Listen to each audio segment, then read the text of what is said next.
नमस्कार. भद्रावती तालुक्यातील गजानन नगर येथे श्री संत गजानन महाराजांचा 148वा प्रकट दिन अत्यंत भक्तिभावाने आणि उत्साहात साजरा करण्यात आला. स्थानिक श्री संत गजानन महाराज मंदिरात विविध धार्मिक कार्यक्रमाचे आयोजन करण्यात आले होते. 1 फेब्रुवारी ते 7 फेब्रुवारी 2024 दरम्यान हरिभक्त पारायण, सुश्री स्नेह गंगा श्रीजी शृंगारे आळंदीकर यांच्या शिवमहापुराण कथेला हजारो भाविकांनी उपस्थित राहून लाभ घेतला. शिवमहापुराणातील शंकर पार्वती विवाह, श्री गुरुदत्त जन्मोत्सव तसेच 12 ज्योतिर्लिंगाची महती यांचे सविस्तर आणि संकेतबद्ध सादरीकरण करण्यात आले. त्यांच्या मधुर वाणीने सर्व भाविक भक्त मंत्रमुग्ध झाले. यावेळी सामुदायिक ध्यान, प्रार्थना, भजन, कीर्तन, श्रीचा अभिषेक, श्रीची पालखी सोहळा सह रामधून, गोपाळकाला कीर्तन आणि महाप्रसाद वितरण अशा विविध धार्मिक कार्यक्रमांनी वातावरण भक्तिमय झाले होते. हजारो भाविकांनी महाप्रसादाचा लाभ घेतला. कार्यक्रमाच्या यशस्वीतेसाठी उमाकांत गुंडावार,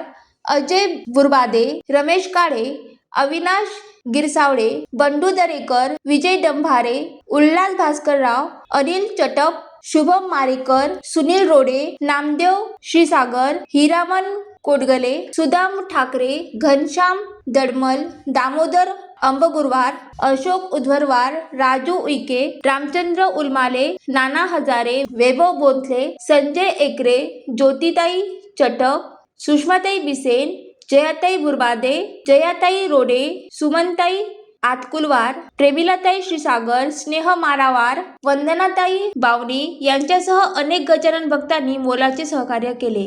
अशा भक्तिमय आणि उत्साही वातावरणात श्री संत गजानन महाराज यांचा 148वा प्रकट दिन मोठ्या जल्लोषात संपन्न झाला. ज्वालादीप न्यूज करिता सुनील देदावार, चंद्रपूर.